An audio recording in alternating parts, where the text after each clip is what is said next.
계시록 6번째 시간입니다. 본문 19절 말씀에 보면 그러므로 내가 본 것과 지금 있는 일과 장차 될 일을 기록하라 이렇게 말을 하고 있습니다. 이 말씀을 잘 살펴보면 이 말씀에는 과거, 현재, 미래가 담겨 있습니다. 과거라고 할 때는 내가 본 것이 과거가 되겠고요. 현재라고 할 때는 지금 있는 일이 되겠죠. 장차 될 일, 이것은 미래가 되겠습니다. 즉 시간의 흐름이 있습니다. 과거, 현재, 미래의 시간의 흐름이 있고요. 이 시간의 흐름을 계시록 1장부터 22장까지 대입을 해서 보면 계시록 1장부터 22장 역시 마찬가지로 시간의 흐름에 따라서 진행됩니다. 계시록 1장은 과거, 네가 본 것에 해당되고요. 계시록 2장과 3장은 지금 있는 일에 해당됩니다. 이제 다음 주부터 우리가 살펴보게 될 일곱 교회에 관한 메시지가 되겠죠. 그리고 계시록 4장부터 계시록 22장까지는 장차 있을 일, 미래에 관한 것이 되겠습니다. 그러니 이 계시록이라고 하는 책은 우리 인간 역사의 과거와 현재와 미래를 알 수 있는 이 책이라고 할 수가 있겠습니다. 자, 여기서 범위를 좀 좁혀보도록 하겠습니다. 인간 역사의 과거, 현재, 미래라고 하니까 너무 크게 들릴 수 있기 때문에 이것을 우리 개인에게 좀 적용을 시켜보도록 하겠습니다. 우리 개인의 삶도 마찬가지죠. 과거가 있고요, 현재가 있고 미래가 있습니다. 그래서 오늘은요, 우리 신자의 과거의 역사는 어떤가? 우리 신자의 과거의 흔적, 과거의 기록은 무엇인가? 두 번째로 우리 신자는 현재 어떤 삶의 기록을 써 내려가는가? 세 번째로 이 써내려간 우리 신자의 기록을 장차 우리가 만날 주님에게 우리는 어떠한 결과물로 내어 드리는가? 이 세 가지를 살펴보도록 하겠습니다. 첫 번째로 신자의 과거입니다. 네가 본 것이라는 것을 통해서요, 신자의 과거의 인생 기록, 흔적, 여러분들은 무엇을 갖고 있습니까? 지난 시간에 말씀드린 것처럼 창세기 3장부터 요한계시록 20장까지는 SIN이라고 말씀드렸습니다. 즉 신이라고 하는 것이죠. 그래서 창세기 3장부터 요한계시록 22장까지의 내용을 보면 온갖 죄인의 목소리들이 많아요. 온갖 죄들의 문제점들이 드러나고 있죠. 오늘날 우리 사회가 얼마나 많은 문제가 많습니까? 죄들의 온상지죠. 그렇지만 지금을 살아가는 현대인들의 죄나 성경시대를 살아갔던 인생들의 죄나 죄의 가지수가 달라지고 강도가 달라지고 세기가 달라질 수는 있겠으나 죄인이라는 사실은 변함이 없습니다. 창세기 3장을 보면 아담과 하가 하나님께 범죄를 저지르죠. 죄의 흑 역사가 시작되는 것입니다. 창세기 12장과 창세기 20장에 보면 아브라함의 죄가 등장을 합니다. 아브라함이 자신의 아내 사라를 누이라고 속였습니다. 창세기 12장에서는 그로 인해서 아브라함이 큰 돈을 벌었습니다. 창세기 20장도 마찬가지입니다. 아브라함이 자신의 아내 사라를 누이라고 속이고 그로 인해서 큰 보상을 받게 되었습니다. 아브라함의 죄입니다. 창세기 27장에 보면 야곱이 장자의 축복을 받기 위해서 아버지 이삭과 형 예서를 속이는 장면이 등장을 합니다. 그는 복을 위해서 속이는 자가 되었습니다. 그 속였던 야곱의 역사가 성경에 고스란히 기록되었고 지워질 수 없는 흔적으로 남아 있습니다. 사무엘하 11장에 가보면 다윗이 밧세바와 간음을 합니다. 그리고 밧세바의 남편인 우리아를 죽이도록 하죠. 다윗이 회개하였지만 지울 수 없는 다윗의 죄의 역사의 기록이 성경에 담겨 있습니다. 신약으로 넘어가 볼까요? 베드로는 예수님을 3번 부인하고 저주했습니다. 베드로뿐이겠습니까? 베드로는 말로 했지만 다른 제자들도 마찬가지였습니다. 바울은 어떻습니까? 바울은 디모데전서 1장 말씀을 통해서 나는 죄인 중에 개수니라 하였습니다. 이렇게 성경 인물들 치고 제대로 산 인생 없습니다. 모두가 SIN, 죄의 인물들이었습니다. 만약에 이 요한계시록 22장 이후에 성경의 부록으로 우리 인생의 삶을 기록한다면, 여러분과 저의 삶을 기록한다면 우리의 삶의 인생의 기록은 무엇이 과연 될까요? 별것 없습니다. 죄입니다. 모든 인생은, 한 인생도 예외 없이 성경은 고발하기를 모든 인생은 죄인이라, 죄의 흑 역사를 지니고 살아갔고 현재 진행형으로 살아가고 있다. 이렇게 고발을 하고 있습니다. 몇 가지 예를 들어보도록 하겠습니다. 로마서 1장 29절에서 32절 말씀해 보니까 바울이 그 당시에 1세기를 살아가는 로마 성도들을 향해서 죄를 이렇게 지적을 하고 있습니다.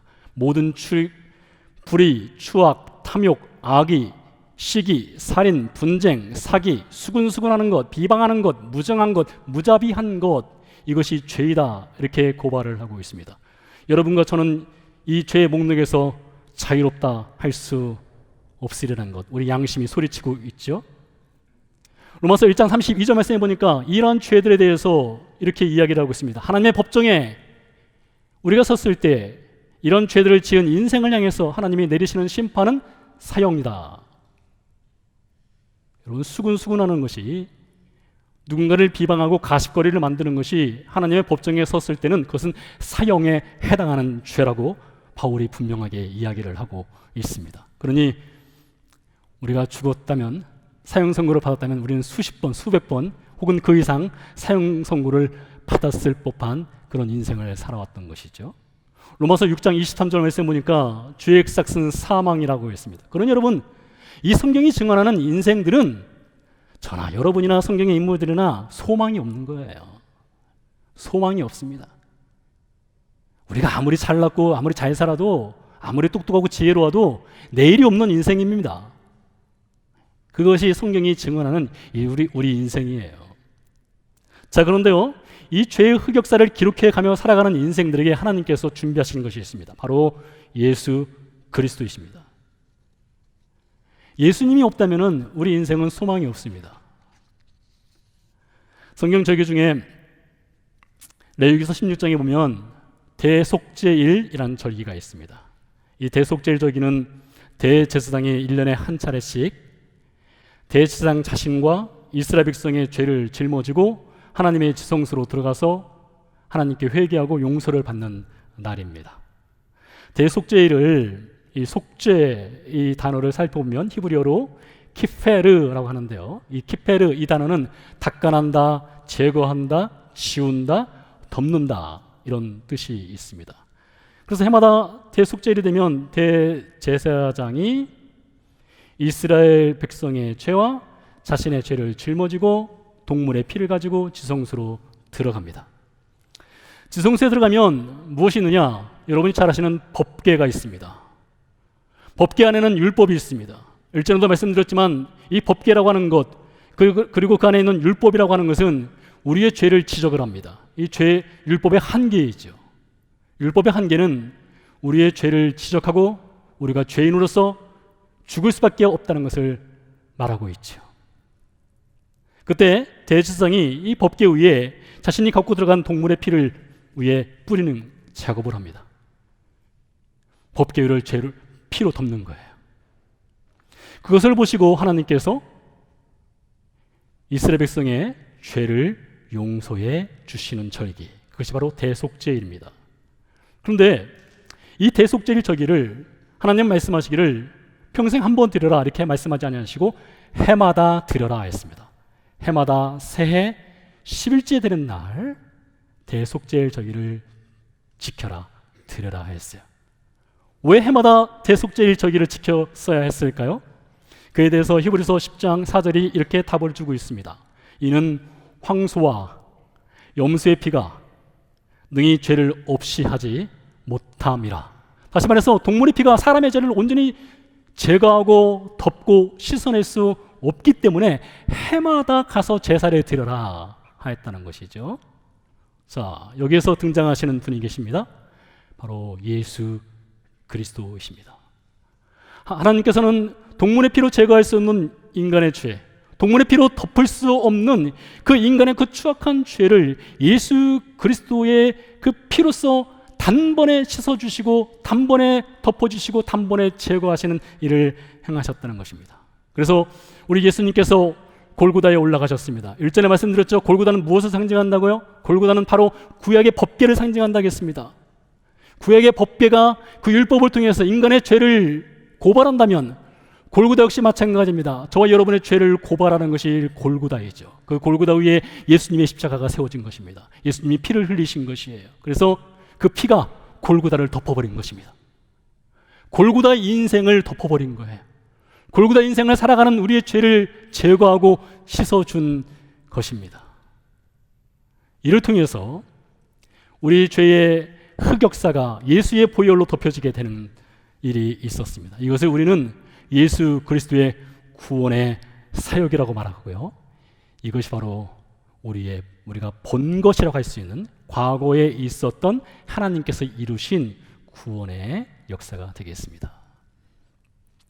두 번째입니다. 두 번째는 본문 19절 말씀에 지금 있는 일, 이 말씀을 통해서 이렇게 과거의 죄의 흑역사가 예수님의 피로써 제거되고 덮여진 우리 인생들이 현재, 오늘 우리는 어떤 삶의 기록을 써내려가고 있는가, 이것을 보도록 하겠습니다. 본문 1장 20절 말씀에 보면 촛대라는 표현이 등장합니다. 촛대.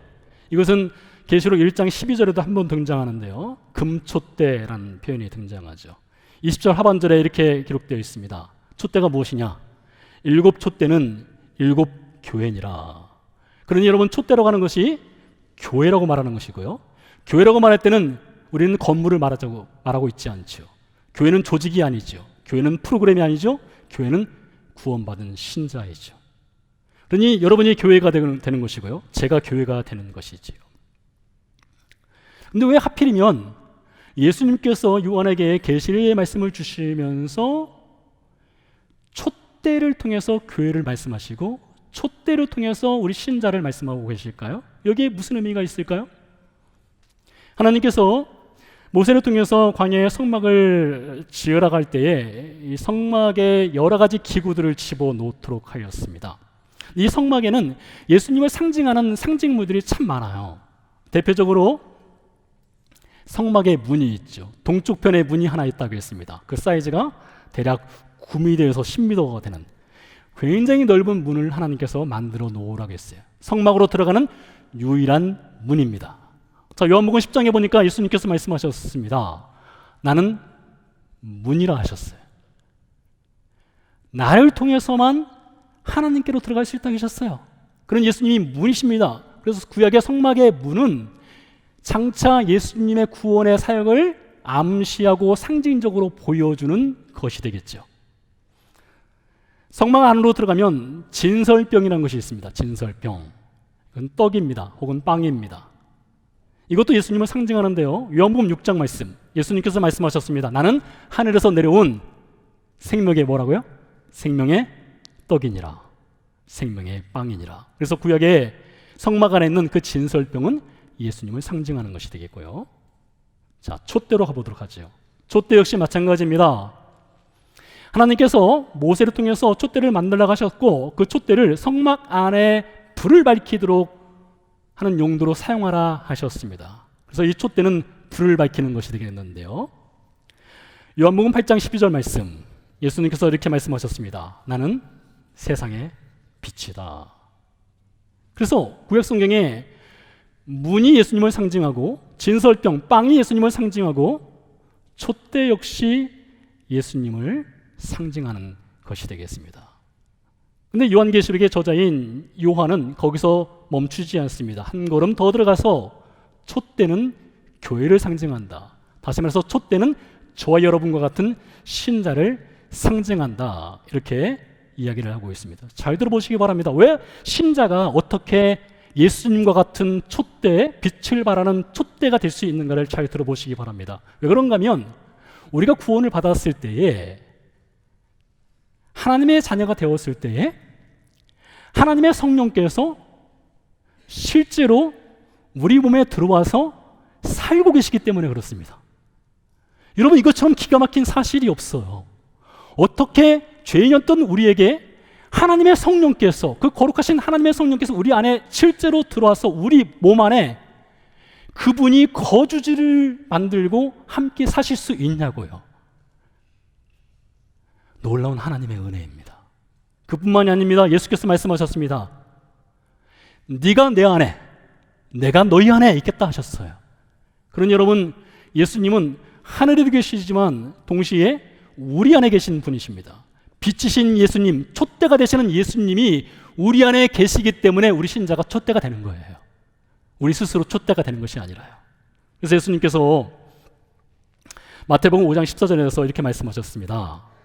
너희는 세상의 빛이라 이렇게 말씀하셨어요. 에베소서 5장 8절에 보니까 바울이 말하기를 너희가 전에는 어둠이더니, 그렇죠? 우리가 다 어둠이었죠? 죄인이었죠? 이제는 주 안에서 빛이라 했어요. 주 안에서 빛이라. 그래서 우리가 촛대입니다. 우리가 빛을 발하는 촛대가 되었어요.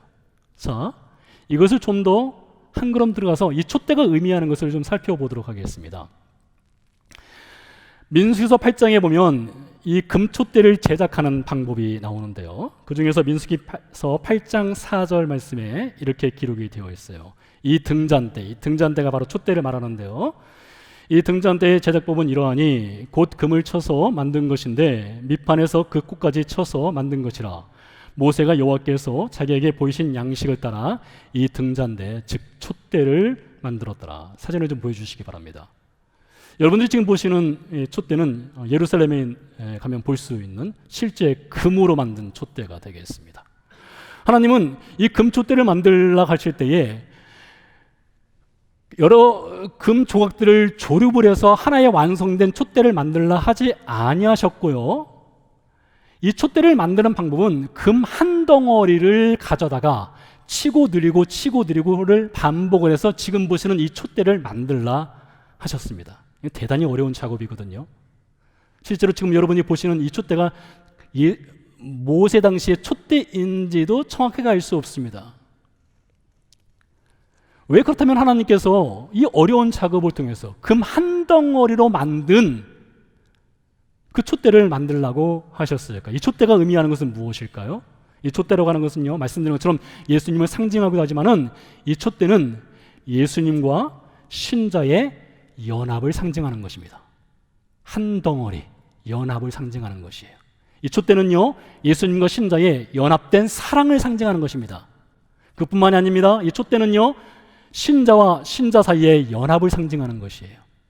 신자와 신자 사이의 연합과 사랑을 상징하는 것이 이 촛대가 되겠습니다. 성경의 증언을 들어볼까요?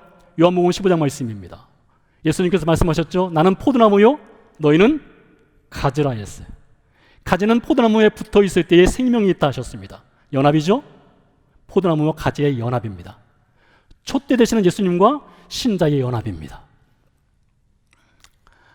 에베소 2장 말씀해 보니까 2장 15절 말씀해 보니까 둘로 자기 안에서 한 세 사람을 지어라고 말하고 있습니다.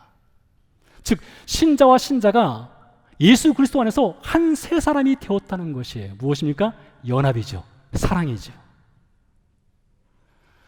자, 그래서 이 촛대를 통해서 우리가 무엇을 배울 수 있느냐? 예수님과 신자의 연합도 배울 수 있지만 신자와 신자 사이의 연합과 사랑을 배울 수 있는 것이 이 촛대가 갖고 있는 중요한 상징적 의미라는 것입니다. 자, 그런데요, 우리가 연합을 말하니까, 교회 내에서 연합, 신자 사이의 연합을 말하니까 우리는 어쩌면 완벽함을 추구해야 한다.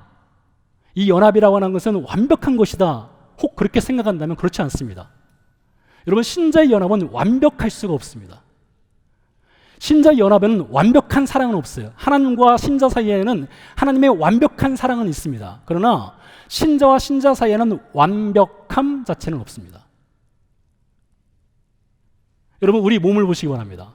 예수님께서 신자와 신자 사이의 관계를, 신자와 예수님의 관계를 몸으로 표현하기도 했지만 신자와 신자 사이의 관계를 또한 몸으로도 말씀하시는데요. 여러분과 제 몸이 완벽합니까? 여러분, 나이가 들어가면 들어갈수록 우리는 몸에 대한 불편함이 많아요. 불평도 많습니다. 마음에 들지 않는 건 참 많습니다. 저한테는 아주 큰 콤플렉스가 지금은 아니고요, 전에 있었습니다. 전에 있었어요. 저는 눈에 대한 콤플렉스가 있었어요. 여러분 잘 보시면 아시겠지만 저는 눈썹과 이 눈 사이에 도랑이 매우 깊어요. 이게 보통 깊은 도랑이 아닙니다. 넌 비가 내도 걱정을 안 해요. 이제 군 생활할 때 고참들이 제 눈을 보면서 그랬어요. 넌 자냐? 넌 조냐? 그랬어요. 그래서 눈을 보면서 어떻게 하면 이것을 좀 빼낼까? 무엇을 집어넣을 수 있을까? 뭐 그런 고민까지 했던 적이 있습니다.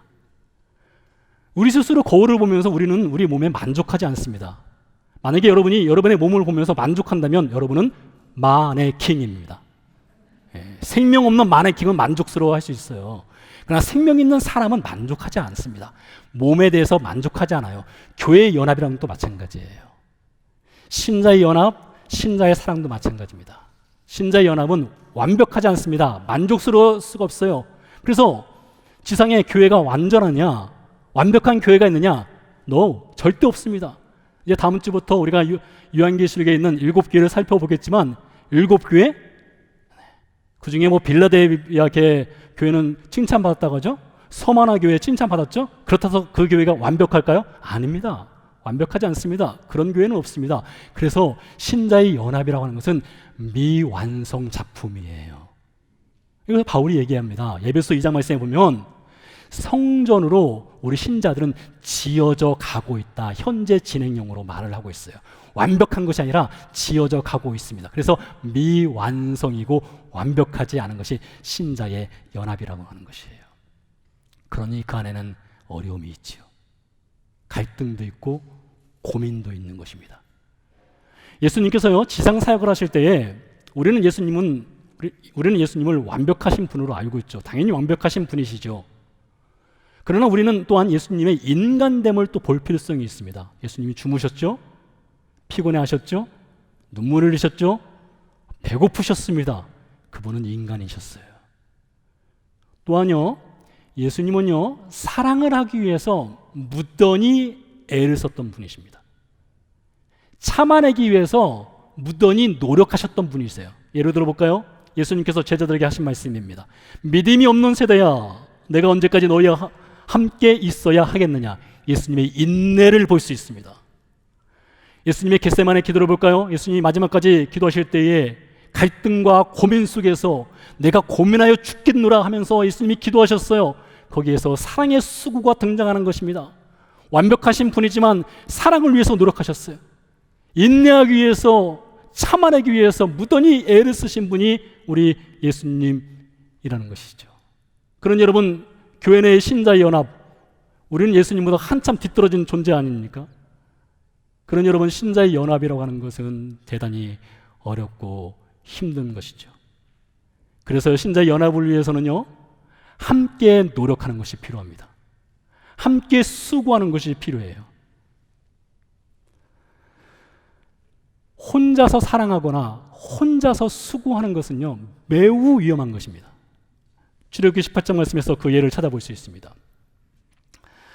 모세가요, 출애굽기 18장에 보면 이스라엘 백성들의 여러 가지 문제를 해결하기 위해서 그가 재판 자리에 앉아서 이스라엘 백성들의 상담도 해주고 죄의 문제를 해결해주고 재판을 해주는 장면이 나옵니다. 그때 모세의 장인인 이드로가 모세한테 이런 얘기를 해요. 얼마나 열심을 내고 있습니까, 아침부터. 근데 하는 얘기가 모세한테 이렇게 말합니다. 네가 하는 일이 옳지 못하다겠어요.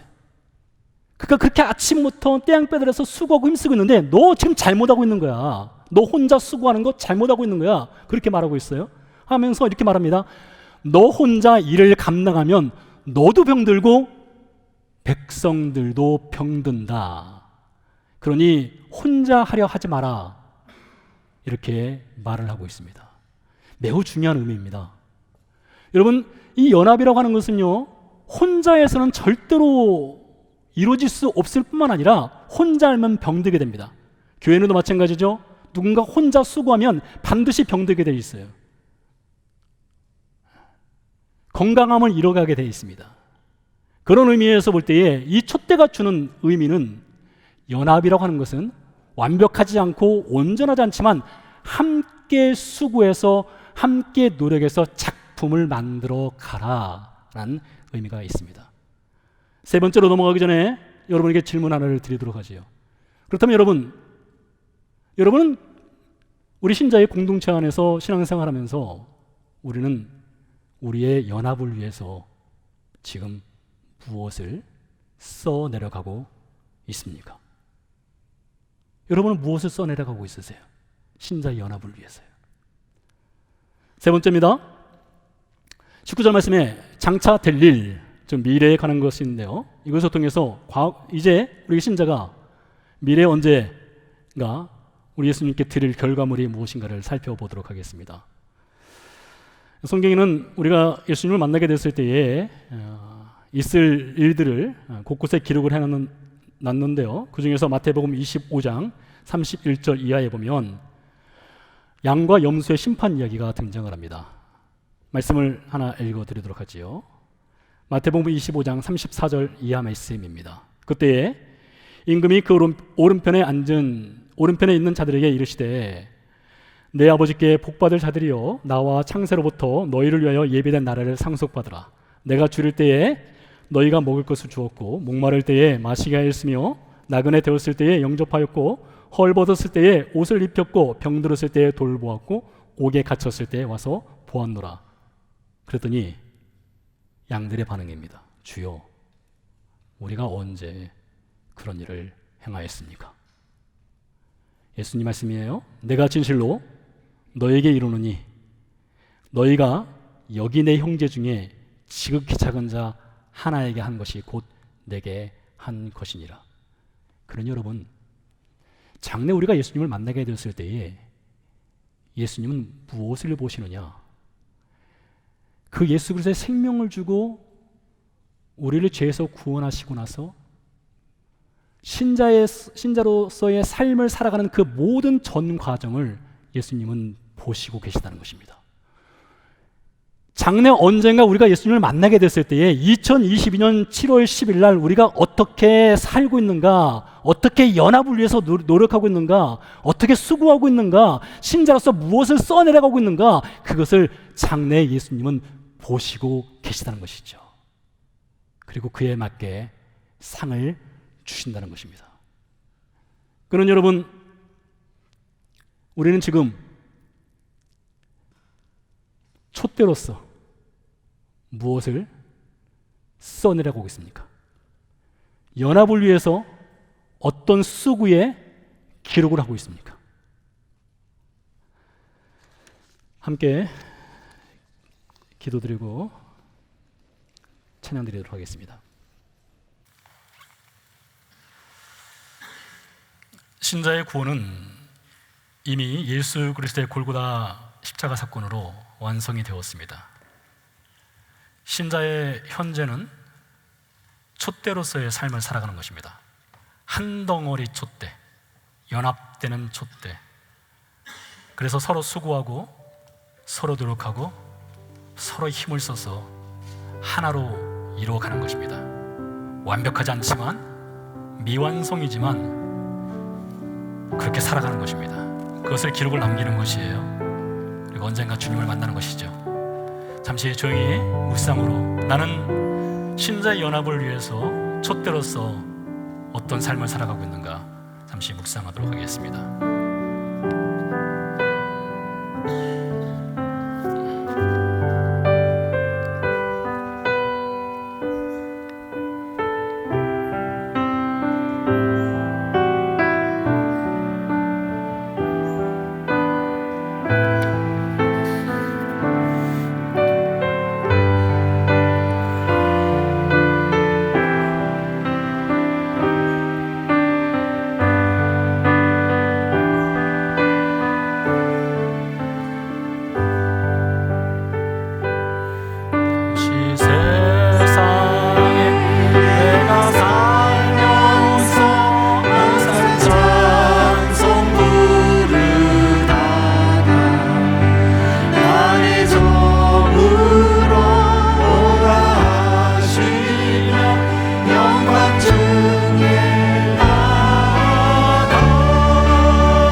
연합을 위해서 양보할 것입니다. 연합을 위해서, 하나됨을 위해서 섬기는 그 자리로 나아갈 것입니다. 주님, 그 자리에 제가 주인공이 되게 하시고 제가 연합의 기록을 써내려갈 수 있도록 도와주옵소서.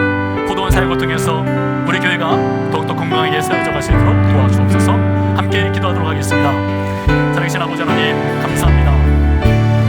하나님께서 허락하신 우리 소소한 교회 포도원을 하나님 2020년 하반기에 새롭게 개편하고 조직을 새롭게 할 수 있는 은혜 허락하신 것 감사를 드립니다. 하나님, 우리가 족대로서 연합한 존재로서 하나님 주님과 연합되고 신정한 신앙 사이에 연합된 존재로 살아가기를 원합니다. 하나님, 서로 양보하고 서로 세워져가며 서로 섬기며 서로 사랑하며 완벽하지 않지만 미완성탄 부부이지만 하나님, 우리가 연합된 존재로 우리가 살아갈 수 있도록 주님 도와주시옵소서.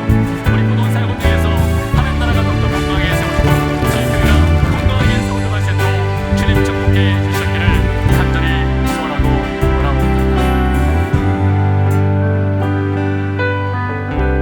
살아계신 아버지 하나님, 소망이 없는 인생이었습니다. 우리 인생에 기록할 것은 죄라는 것밖에 없었습니다. 그러나 골고다의 십자가의 은혜로 우리의 죄를 덮어주시고 닦아주시고 제거하시고 하나님의 자녀로 삼아주셨을 뿐만 아니라 예수님과 연합된 신자로서, 또 신자와 신자로서의 연합된 촛대로서 살아갈 수 있도록 은혜 허락하시니 감사를 드립니다. 미완성이고 미완료이고 완벽하지 않지만 하나님, 그 연합된 존재를 위해서 함께 수고하고 함께 헌신하며 함께 섬기고 함께 양보하는 신자의 거룩한 삶의 기록을 써내려갈 수 있도록 도와주시옵소서. 이제는 그 아들을 보내신 하나님의 사랑과 십자가에서 죽고 부활하심으로 우리를 하나님의 자녀 삼아주신 예수 그리스도의 은혜와 우리 안에 살아계셔서 연합을 위해 헌신하고 수고하고 함께 놀아갈 수 있도록 도우시는 성령님의 은혜가 예배를 마치고 삶으로 돌아가는 성도의 삶의 현장 가운데 함께 하시기를 간절히 축원하옵나이다. 아멘.